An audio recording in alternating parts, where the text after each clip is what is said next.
everyone, thank you so much for tuning in. My name is Ronke Lawal and I wanted to talk about something that's been playing on my mind a lot recently. And when I was thinking about it, I was able to find a body of work that really helped to solidify some of my thoughts.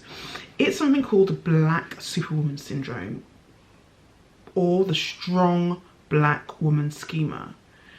It's a psychological and social phenomenon where Black women feel pressured to be strong, resilient and self-sacrificing, often at the expense of their own mental health and physical well-being. It's rooted in history and cultural expectations, and it was coined by Dr Cheryl Woods Giscombe, professor at the University of North Carolina, Chapel Hill School of Nursing. And I'm just so grateful to Dr Woods Giscombe, let me make sure I say that name correctly. I feel like having something like this, having work like this, research, a body of academic work like this to explain some of the things that myself and some of my counterparts go through, it's so empowering. It gives it you know, there's things you can't always explain or you can't put into words, and then when you read it and you read explanations, suddenly there's an aha. Like I'm like, oh yeah, I'm reading through what the Black Superwoman Syndrome is, what the Strong Black Woman Schema is. I'm reading through this phenomenon, I'm reading through it, and I'm thinking to myself, I've been putting myself through a lot of stuff, and I'm sure the Black women who watch this are gonna see exactly and hear and understand exactly what I'm talking about.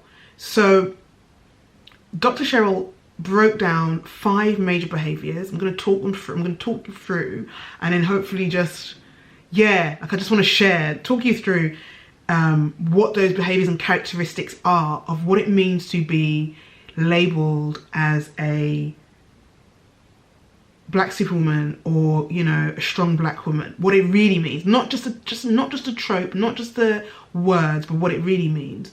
So in summary, there's 5 major behaviors.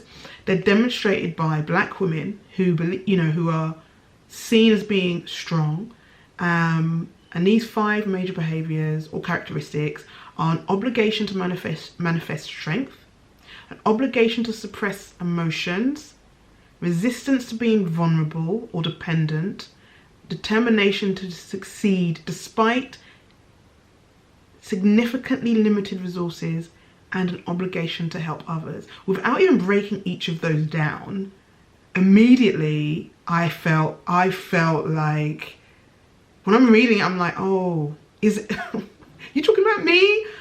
And I don't even want to be seen or labeled as a strong Black woman anymore, but I can see myself in these characteristics, and I have seen myself in these characteristics, and I see other Black women in professional and business spaces, and even in my own personal private life, who live up to this. So let's break it down a little bit further.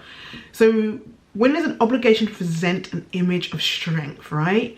There's a perception that most of us, most Black women, there's a perception that we present an image of strength even when we need help, right? So when we needed help or experience emotional distress, we worry so much about being seen as weak that we don't seek out the help that we need, right? In order to maintain that image of strength.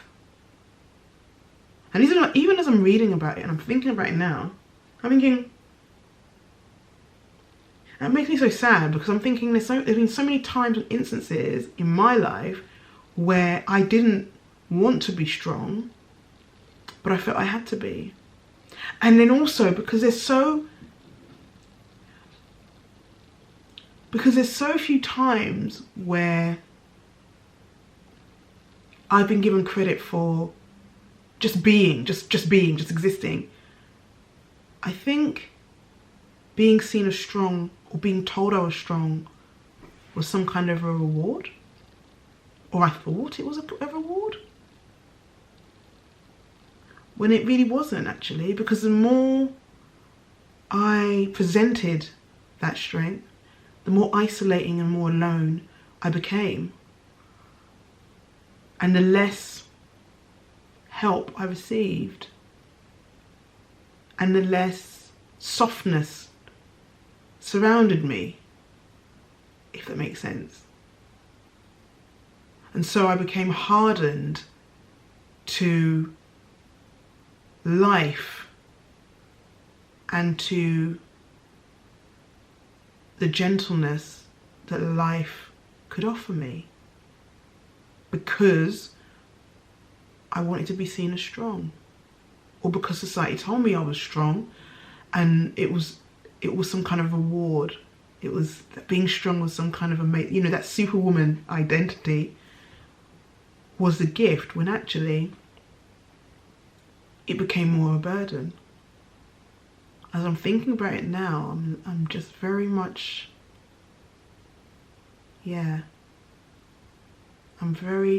has made me really think. Dr. Woods Giscombe, you've really made me think. So there's an expectation for black women to put on a strong face even when they don't want to or have the energy to do so. My goodness. And so we keep going, we keep pushing, we keep thriving, we keep striving through every single crisis and every single challenge. We keep going. And because of the expectation, we keep going. Gosh, it's making me feel sad as I'm saying, as you can sense through this. But I'm going to push through. I'm going to keep going. I'm going to keep breaking it down. So that's one. So as I said, that number one was the obligation to present an image of strength. Number two is an obligation to suppress emotions. So when we want to cry or display anger or just, we force ourselves to stay stoic and calm or silent, because we have to shut down, or we struggle to find the language to frame how we're feeling, even if it's disagreement, in a palatable way, because society says, oh my goodness, this is where it becomes such a, it's a psychological torment, because if we're too angry, people pull away from us, draw away from us, right? And so we have to present ourselves in a palatable way in order not to make others feel uncomfortable. My goodness. And so we hold everything in, no matter how difficult things are, whether it's in at work, business, in our relationships, in our communities. And we do that not because we don't have those feelings, but because we don't want to become overwhelmed by those feelings. And I get it, because, that's what I'm saying. I'm reading this, but it feels like this is reading me. Oh my goodness. We do that because as black women, we feel like we don't want to become overwhelmed by our emotions, because it would mean letting go completely. And in a world that does not take care of us, doesn't speak up for us, does not advocate for us, does not advocate for me, the only thing I have is myself. That's the feeling that I have. And so if I release those emotions in a world that's not kind to me anyway, how are they going to carry and hold my emotions? How are they going to carry and hold how I feel authentically? Oof. Okay, so the third characteristic is the resistance of being vulnerable to others. So it all ties, everything is tied. So if you've been let down or misunderstood or unfairly judged as a black woman, in the end, that disappointment means that we stop leaning on others or relying on others, and it means we don't ask for help when we need to, right? Because if we're resistant to being vulnerable, we don't want to depend on others, we're carrying everything. It's just constant. You're carrying everything on your shoulders. We need to learn to let go. We need to allow others in. My goodness, this is a lot. The fourth one is determination to succeed despite limited resources. So we're dedicated to overcoming all of our challenges, right? I know I am, and I've been, in business. I've been in business for a long time, and even when things are tough, like even when things are really, really hard, I keep going. And then the reward is the applause of, my goodness, you're amazing, you've succeeded despite it all, when really it shouldn't always be this difficult. It shouldn't always be this hard, and yet I've become accustomed to it. And it's messed with my brain chemistry, I'm pretty sure. And I'm sure in the world of work, black women leaders the same way, you know, it's a little bit like, there's a phenomenon I've spoken about before, the glass cliff, where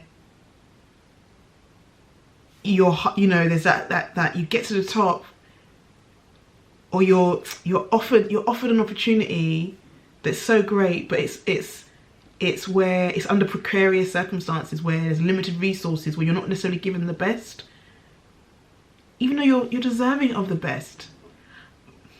You're deserving of better, more resources, and it shows up for us, for black women in particular, because in the world of work and in business, we're underfinanced, underfunded, underpaid, undermined, under. But we're determined, we keep going. Should we? Should we not just take a break? I feel like we should. I feel like this is what leads to that burnout. When we're not, this is deep. This is deeper than I anticipated when I first started recording this video. And then finally, the fifth characteristic of Black Superwoman syndrome is the obligation to help others, where we're having to balance multiple roles and it becomes difficult and overwhelming, but we keep going because we don't feel there's any other option, and so our self-care is no longer a priority. So we keep pushing forward, helping everybody. Nobody's necessarily helping us. We're helping everybody. No one's seeing us. No one's giving us the benefit of the doubt. No one's giving us space. And it just, we're always helping others. And this comes up through in leadership as well, where there's a mission mindset, right? So black female leaders, black women leaders, they're always on some kind of a mission to save the day. And you carry that guilt if you don't, or if you make a mistake. Oh my gosh, I should do a video on how it feels to make a mistake as a black woman in business. You make a mistake. This is a lot. So I think you get the message of what this means and what it means to be a strong black woman, and how it manifests. And this is such an important body of work, and the fact that it's got a terminology, Black Superwoman syndrome, and how it manifests and what it does to us. It's going to have an impact on our mental health. We're not asking for enough help. It is definitely something that I think we need to work on for each other individually, but in our communities. I think our mental health, we need to start to be kinder to ourselves, create healthier expectations.